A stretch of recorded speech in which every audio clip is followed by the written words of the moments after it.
On a wooden jetty in the Stockholm archipelago, a fisherman pulls a net out of the cold, dark water at 5 in the morning. The only sound for a kilometre is the rope through his hands. The boat has no name. 300 kilometres west, in the village of Sollerön on the lake at Mora, a woman opens the door of a Falu-red farmhouse to let the dog out.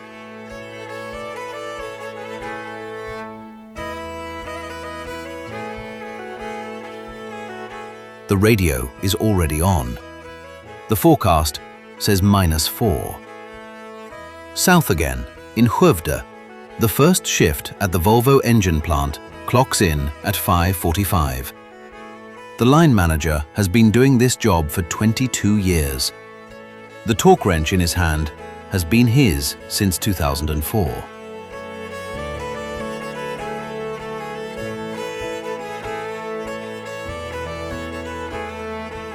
This is Sweden, not the postcard country of midsummer poles and Volvo cars.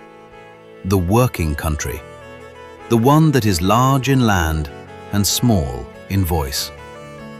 Sweden is the country that has not fought a foreign war since 1814, the longest unbroken peace on the European continent.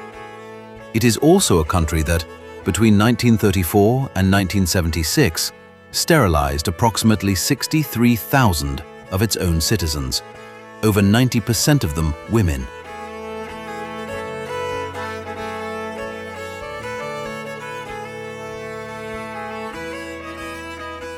What follows is what daily life actually looks like in a country that chose, 3 centuries ago, to become quiet on purpose.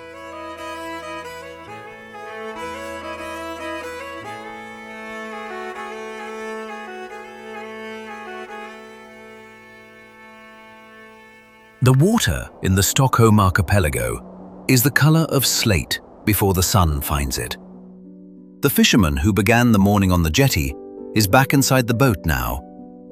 He has poured coffee from a steel thermos into a small enamel cup, and he is drinking it with both hands. There are 30,000 islands in this archipelago. He works on 3 of them. The boat is making for Sandhamn, where the cooperative will weigh the catch and pay him for it before 9.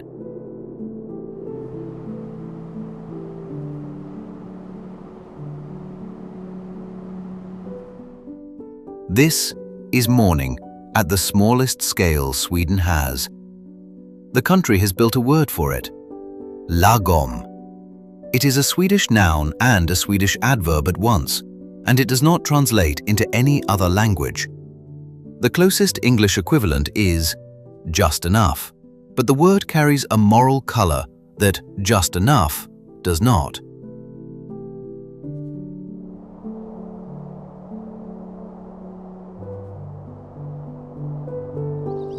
To live lagom is to live without excess and without insufficiency, in a portion calibrated to what the day actually needs.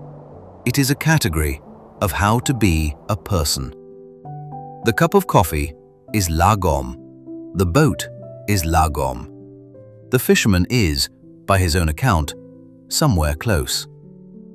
300 kilometers west, on the lake at Mora in central Dalarna, the woman who opened the farmhouse door for the dog has now poured 2 cups of coffee at the kitchen table.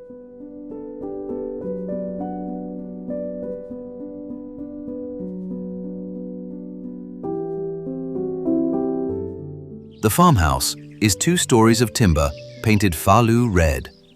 The recipe for that paint has not changed since 1764. The pigment is the residue of copper roasted at the Falun mine, mixed with linseed oil and rye flour. Almost every country cottage in Sweden carries it. It protects wood from sun, from rain, and from the long winter that the country and the timber have to share. On the table, between the 2 cups, is a wooden board with knäckebröd, butter, and a square of farmer's cheese. The dog has come back inside. Outside, the snow has not yet been cleared from the path.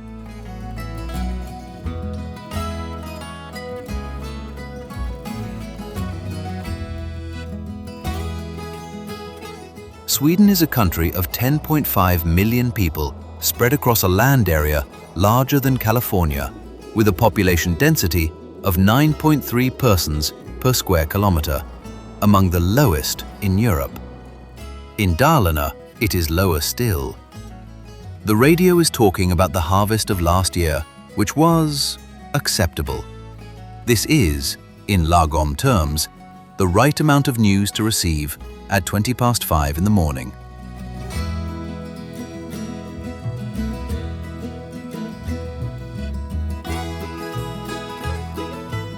In Stockholm itself, 3 hours later than the rest of the country has begun, the city is opening. On Roslagsgatan, in the bakery that has occupied the same corner since 1928, hands have been shaping cardamom dough since 4. The dough is rolled flat on a wooden board, brushed with butter, scattered with cinnamon and sugar, rolled again into a long cylinder, sliced and twisted into knots.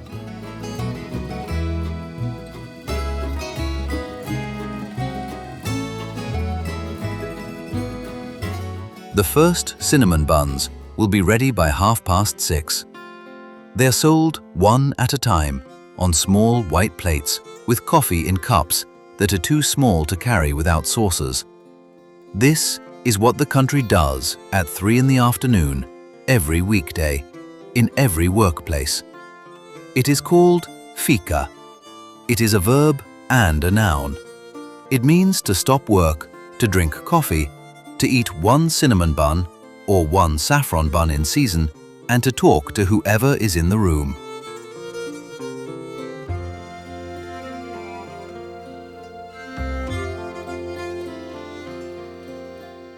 Sweden drinks more coffee per capita than every other country in the world except Finland. 8.2 kilograms per person per year. The pause for fika is not optional. In a Volvo factory, in a parliamentary committee room, in a school staff room, the work stops for it. The painter, Carl Larsson, taught the country what one of these tables should look like.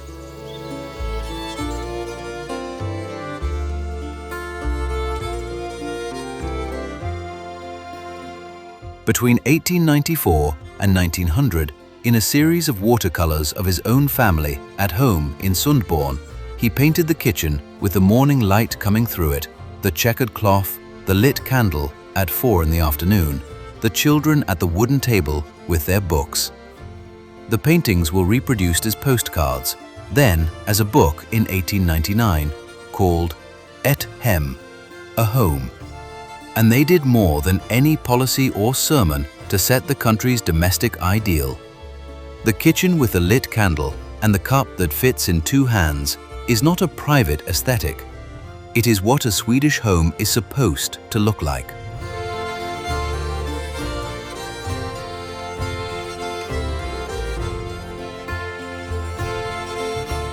By 6:30, the buns are out of the oven.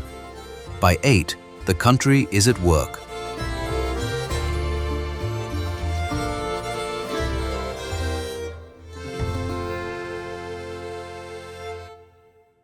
In a darkened hall in central Stockholm, a wooden ship 69 meters long stands suspended in its purpose-built museum. The light comes from below.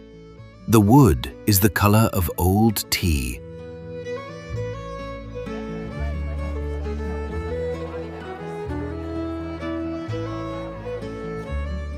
The ship is called the Vasa, and she was built between 1626 and 1628 for King Gustavus Adolphus, the most ambitious king the country would ever produce. She was meant to carry 64 bronze cannon across the Baltic and project Swedish power as far as Poland, Lithuania, and the German coast. She was meant to win wars.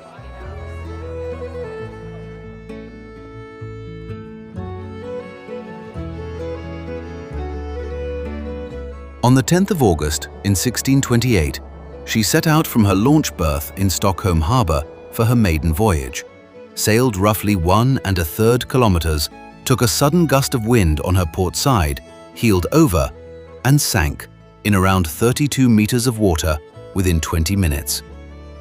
She lay on the bottom of the harbor for 333 years. She was raised in 1961. 98% of the wood in the museum hall today is the original timber.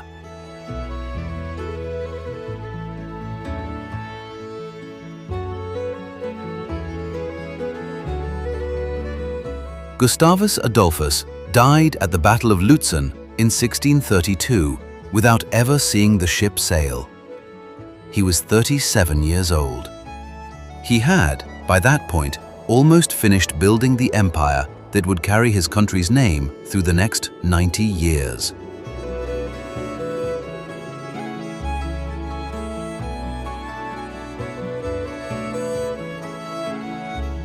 Stormachtstiden, the Great Power Era, runs from 1611, when Gustavus took the throne, to 1721, when the Treaty of Nystad ended the Great Northern War and most of the Baltic territories were ceded. For 110 years, Sweden controlled most of the Baltic coast, parts of Germany, all of Finland, and all of Estonia. Then it stopped. The empire that the Vasa was meant to begin ended quietly in a treaty that gave the country its modern shape, and a decision that is held since.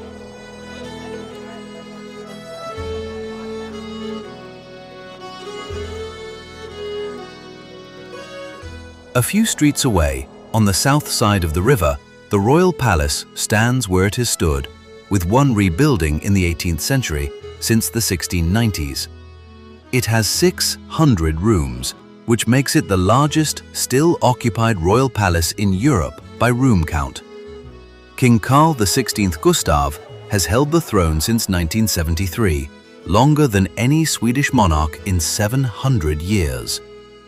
Under the constitution that came into force in 1974, his role is purely ceremonial. He opens parliament, he hosts the Nobel Prize banquet, he raises the flag on his birthday. The constitution does not let him do any more than that. At noon, on the courtyard, the changing of the guard takes place without music. The new shift relieves the old one. The bands play sometimes, on most days they do not. The crowd disperses inside 10 minutes.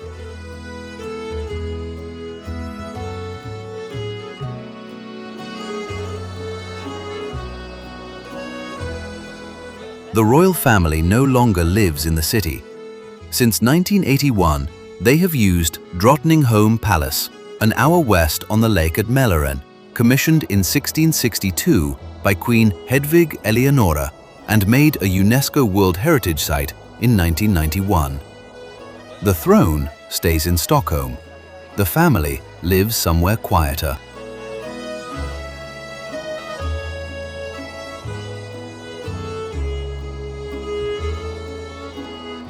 Instead of armies, the country began to build things that traveled on their own. In Skövde, 260 kilometers southwest of the capital, the engine plant, opened by Volvo in 1907, still runs. The shift that began at 5:45 is now fully assembled along the line. Engine blocks pass on a conveyor at the speed of conversation. Gloved hands tighten bolts in a sequence that has been the same for 22 years. Volvo means "I roll" in Latin. The company was founded in Gothenburg in 1927. In 1959, the engineer Niels Bolin designed the three-point seatbelt, the design that is now in every passenger vehicle on Earth. Volvo filed the patent. Volvo gave the patent away free in the same year to every other car maker in the world. Volvo's own internal estimate was that the design would save 1 million lives. The estimate was, in retrospect, low.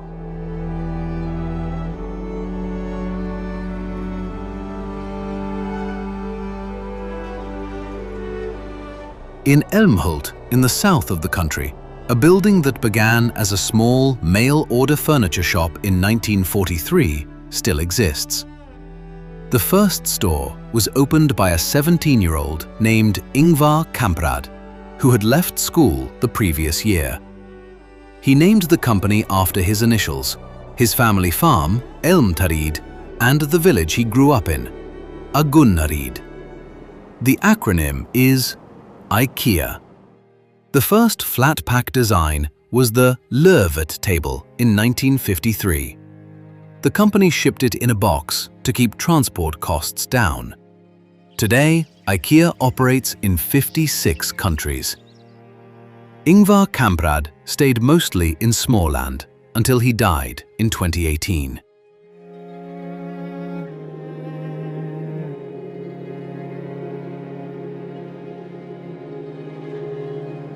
In the southeast, on the Baltic coast, the city of Karlskrona was founded in 1680 by Karl XI as the Swedish Navy's principal base.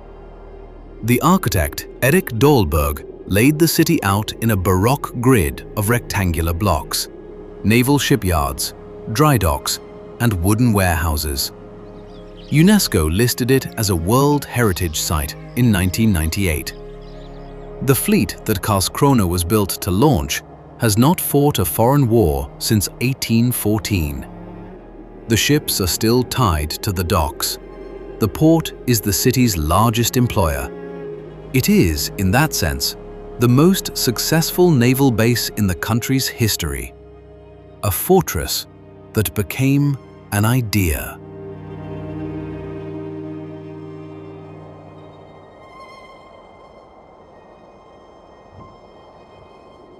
And the money to build all of this came from one place. In central Sweden, 320 kilometers northwest of Stockholm, a circular pit 350 meters across opens in the bedrock at Falun.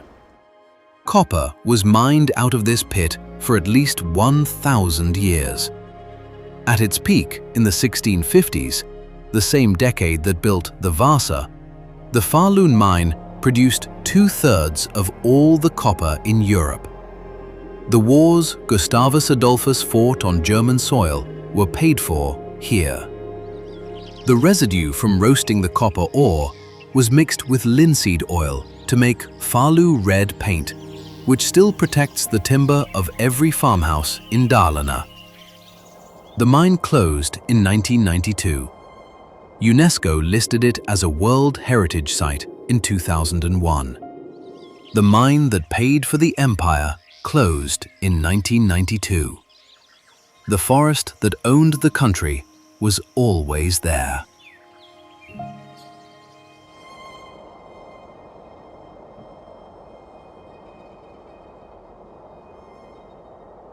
"53% of Sweden is forest. The figure is more striking on the ground than on a map.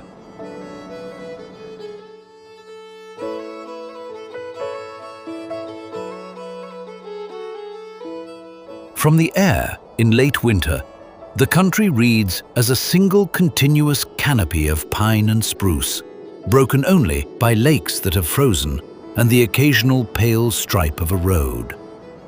Sweden has approximately 23 million hectares of forest, an area larger than the United Kingdom, and most of it begins at the doorstep of one village or another and continues without interruption to the doorstep of the next. The forest line continues across the border into Norway and Finland. The trees do not stop where the country does. The Sami people, who are indigenous to this land, have moved with the reindeer through these forests for at least 2,000 years. The country called Sweden has existed for less than a third of that time. The trees have been here for the rest.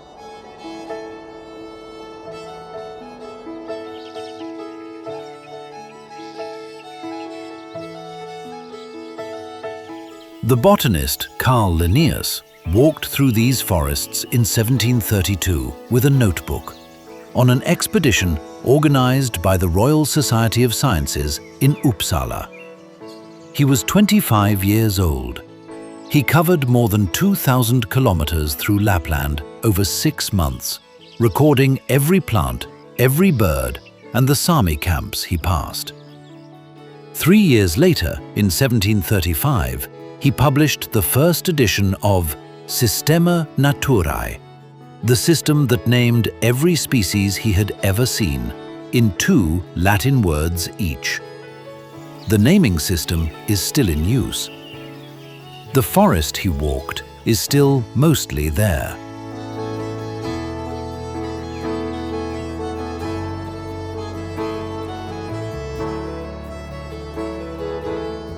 At the head of Lake Torneträsk, 200 kilometers north of the Arctic Circle, a U-shaped notch between 2 granite peaks frames the path of the morning sun in summer and the path of the aurora in winter. The notch is called Lapporten, the Lapland Gate, and the 2 peaks were ground out by the same glacier moving in 2 directions during 2 glaciations. Abisko National Park was founded in 1909, the same year the country first made formal national parks legal. It is one of the driest places in northern Scandinavia, with an average of 200 clear nights per year, which is why, on most autumn and spring evenings, the green and pink curtains of the aurora are visible from the train station at Abisko Östra without needing to leave the platform.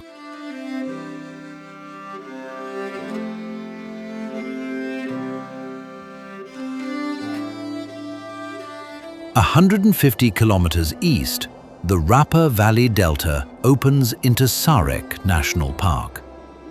Sarek is one of Europe's only true wilderness reserves. There are no marked trails, there are no cabins, there is no road access. The park covers nearly 2,000 square kilometers of glaciated mountain country, and its highest peak, Sarekjokko, rises to 2,089 meters. The state's choice in 1909, when Sarek was made a park alongside Abisko, was that some places should remain difficult. The choice has held.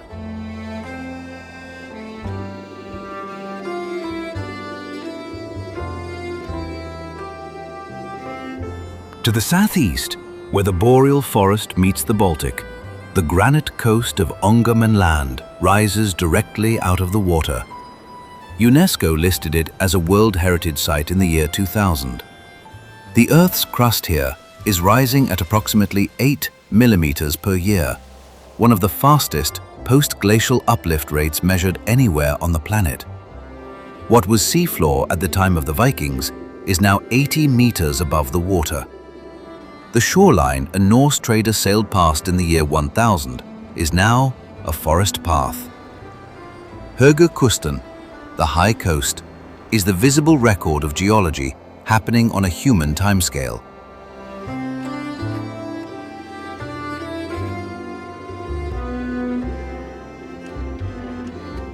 And along the spine of the mountains, a single trail runs 440 kilometers from Abisko in the north to the village of Hemavan in the south. It is called Kungsleden, the King's Trail, and it was opened in stages between 1900 and 1928 by the Swedish Tourist Association. There are mountain huts every 15 to 20 kilometers along the route. The huts are not staffed in the off-season. Each one carries a pile of split firewood, a bunk room, and a wood-burning stove. There is no charge to use them. The principle is that a hiker takes what is needed and leaves the woodpile higher than it was found.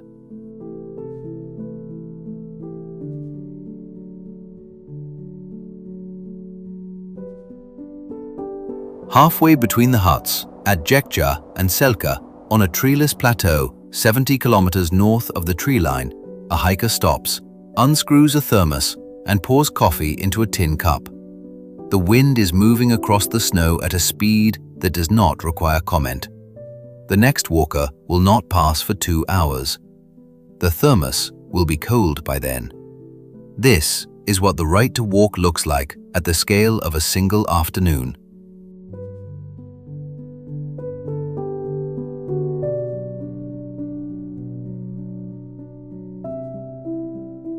The right itself has a name. Allemansrätten, the everyman's right, is the Swedish principle that anyone may walk through, swim in, ski across, or camp on any land in the country, including private land, provided they do not disturb the people who own it or damage what grows there. The principle has existed in customary law for centuries. It was given constitutional recognition in 1994. It is the most expansive right to roam protection in Europe, broader than the equivalent rules in Norway, Finland, Scotland, or the United Kingdom.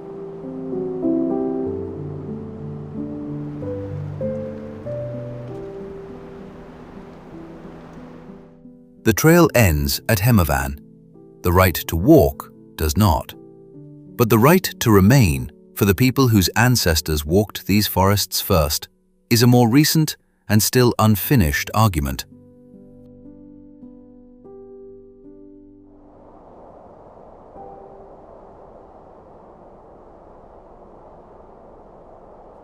"200 kilometers south of the capital, in the city of Uppsala, the cathedral and the university buildings are cut from the same limestone.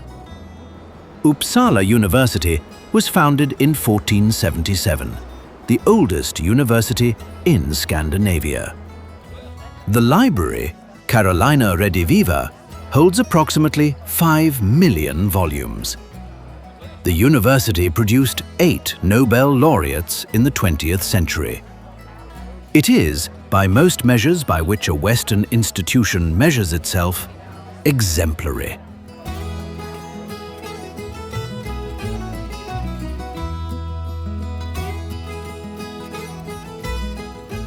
In 1921, the Swedish Parliament voted to fund, on the same campus, the world's first state-administered institute of racial biology, and it opened the following year. It was called Statens Institut för Rasbiologi. Its first director was a doctor named Herman Lundborg, who had spent the previous 15 years measuring the skulls and recording the family lineages of Swedes from across the country, with particular attention paid to the Sami in the north and the Tornedalingar, the Finnish-speaking minority of the far northeast.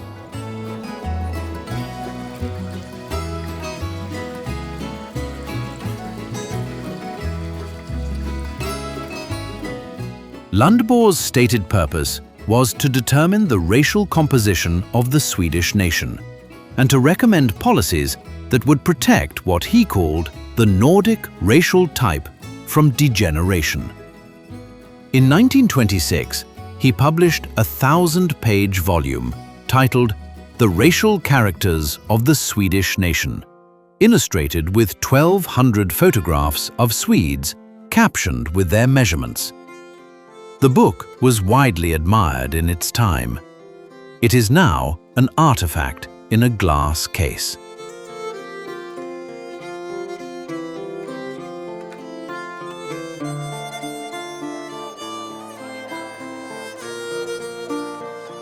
The Institute's research underwrote the laws that came next. In 1934, Parliament passed the first sterilization law. In 1941, Parliament passed a second, broader one. Between those two laws and the year 1976, when sterilization on eugenic grounds was finally abolished, the Swedish state sterilized approximately 63,000 of its own citizens. More than 90% were women. The largest single category was women considered unfit. The term included poverty, single motherhood, low IQ test scores, mental illness, ethnic minority status, and what was called antisocial behavior.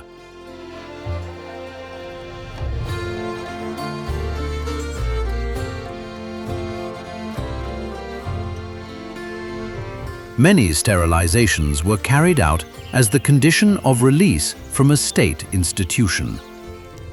The program was supported across the political spectrum, from the Social Democrats, who governed for most of the period, to the Conservative right. It was understood by both as a progressive welfare state measure.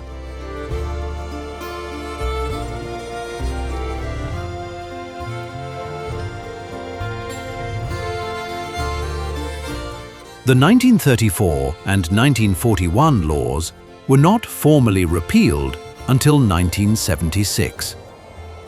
The compensation program for surviving victims was not approved by Parliament until 1999. Each survivor received 175,000 kroner, at the time approximately 20,000 euros. The Prime Minister of the day, Göran Persson, issued a state apology on the floor of the Riksdag. He used the word övergrepp, assault, abuse, to describe what the state had done to its own people.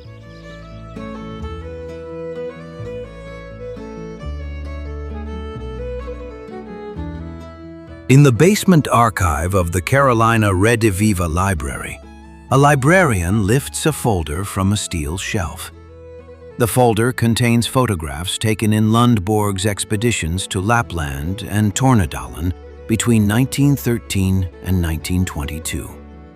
Each photograph is captioned with a number, a place, and a measurement: cranial circumference in centimeters, eye color, hair color, occupation.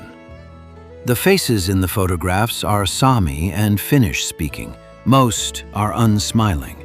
None of them, on the day the photograph was taken, was told that the picture would be filed in this archive, in this building, for the next century.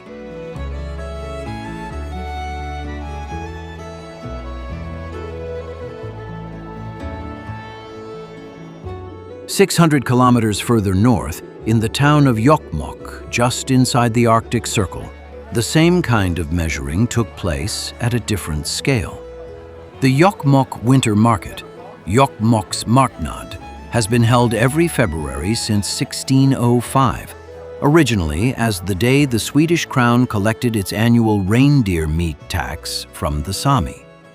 The Sami population in Sweden today is approximately 20,000. The wider Sami people number about 80,000 across Norway, Sweden, Finland, and Russia. The borders between the four countries were drawn by other people.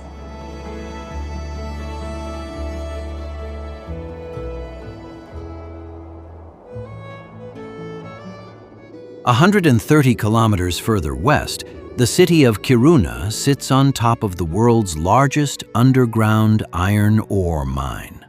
The mine is owned by the state company LKAB and produces approximately 90% of all the iron ore mined in the European Union. The town is being relocated 3 kilometers east, building by building, between 2014 and 2035.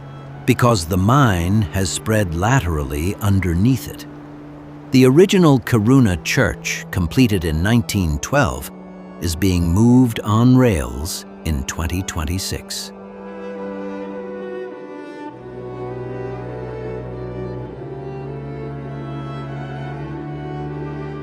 The relocation displaces approximately 18,000 residents. It also reduces the grazing land available to the Gabna Samebui, the Sami reindeer herding district that has used this country since long before the mine. The Gabna Samebui has objected to every mine expansion since the first survey in 1898. The state has approved every expansion. Reindeer herding in Sweden is protected by a law from 1886, but the law grants the right to herd to specified districts only, called samebyar. There are 51 of them. Roughly 2,500 Sami in Sweden practice reindeer herding professionally. The remaining 17,500 have, by law, no formal connection to the land of their ancestors. The 1886 reindeer law was written by people who were not Sami, in a language most Sami did not yet speak.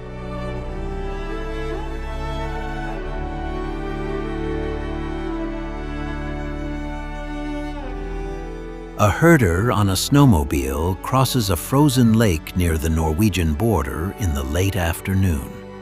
Several hundred reindeer move ahead of him in a single curving line. The engine is on. When he reaches the corral, he switches it off. The silence that follows is the same silence the country built its self-image on. The reindeer wait at the gate of the corral. The light leaves the Institute building at 4 in the afternoon in winter. The names that were taken are not coming back.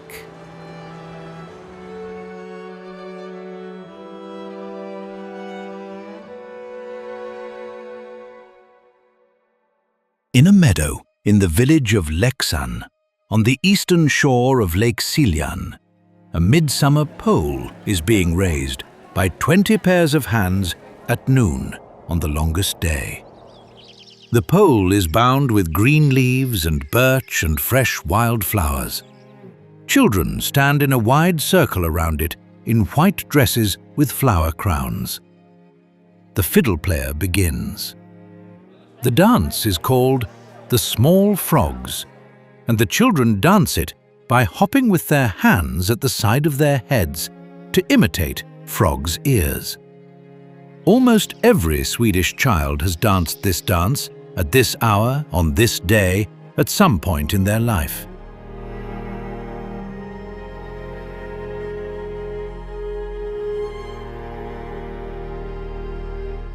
Midsummer and Christmas Eve, 6 months later, are the 2 days the country most fully observes.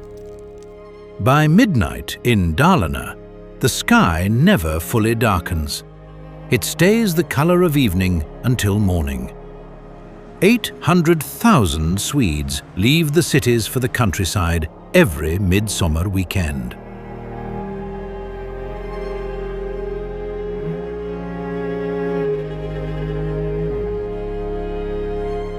The author, Selma Lagerlöf, was born in Värmland in 1858. She became a primary school teacher. Then, in 1909, the first woman to win the Nobel Prize in Literature. Her novels, The Saga of Gösta Berling, The Wonderful Adventures of Niels, were the first the country had that placed Swedish landscapes inside Swedish prose. She wrote about midsummer before electricity reached most of the villages where she set her stories. Her face is on the 20 kroner banknote.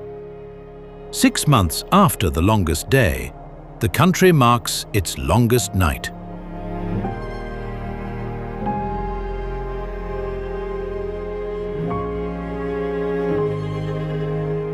In the early morning of the 13th of December, in a school assembly hall in central Stockholm, a girl of about 10 enters the room in a white robe with a red sash and a crown of 7 candles on her head. The candles are lit.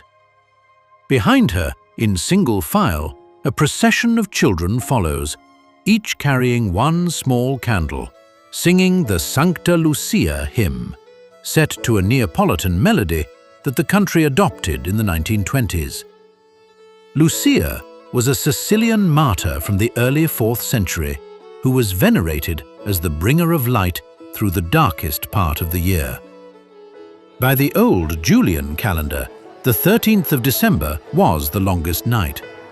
The country adopted her, and now every primary school in the country produces a Lucia procession on the same morning.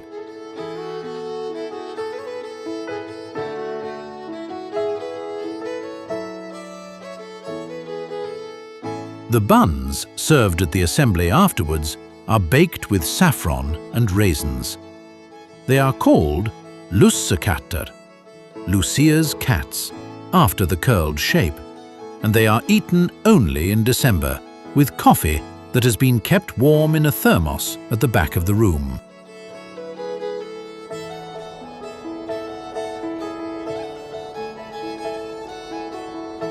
On the island of Gotland, 300 kilometers south of Stockholm, the medieval city wall of Visby still encloses what was once the wealthiest port in northern Europe.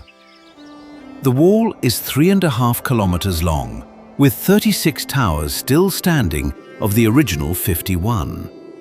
Construction began around 1250.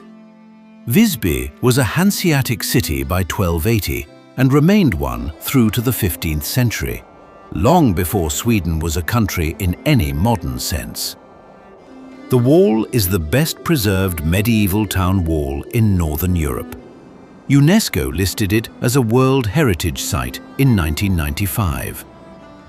The population of Gotland today is approximately 60,000 year-round and roughly doubles every summer. Visby was a Hanseatic city when Stockholm was still a fishing village. The wall is older than the country.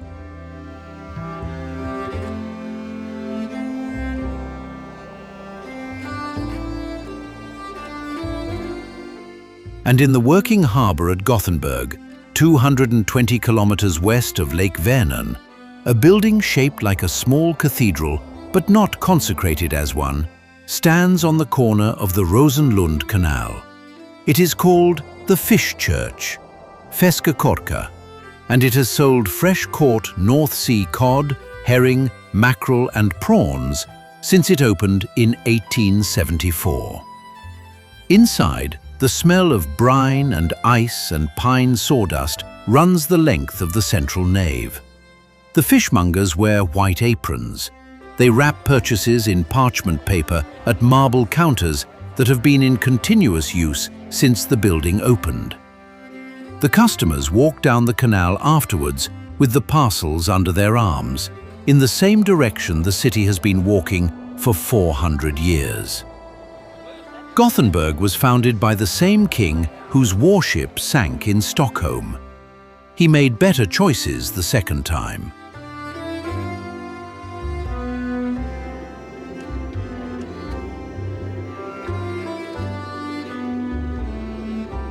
The city today is home to about 600,000 people in the metropolitan area, the headquarters of Volvo, the Liseberg amusement park, and the largest port for iron ore export in the Nordic countries.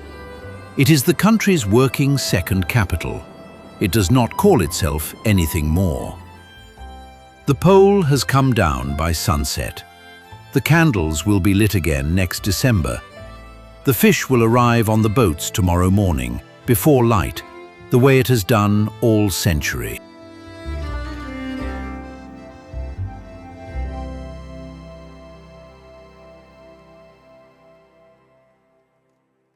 On the wooden jetty in the Stockholm archipelago, the fisherman is back.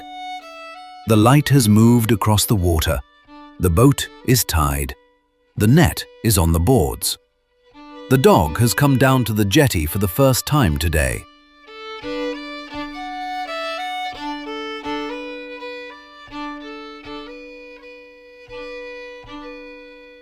"212 years have passed since the country last sent troops to a foreign war. 70% of the electricity here comes from rivers and atoms. Almost all of the rest comes from wind. Almost none of it is imported. The country keeps both a December procession and a June pole 6 months apart, because both kinds of light matter. The fisherman puts the net into the small wooden shed at the end of the jetty. The shed has been there longer than he has. He closes the door.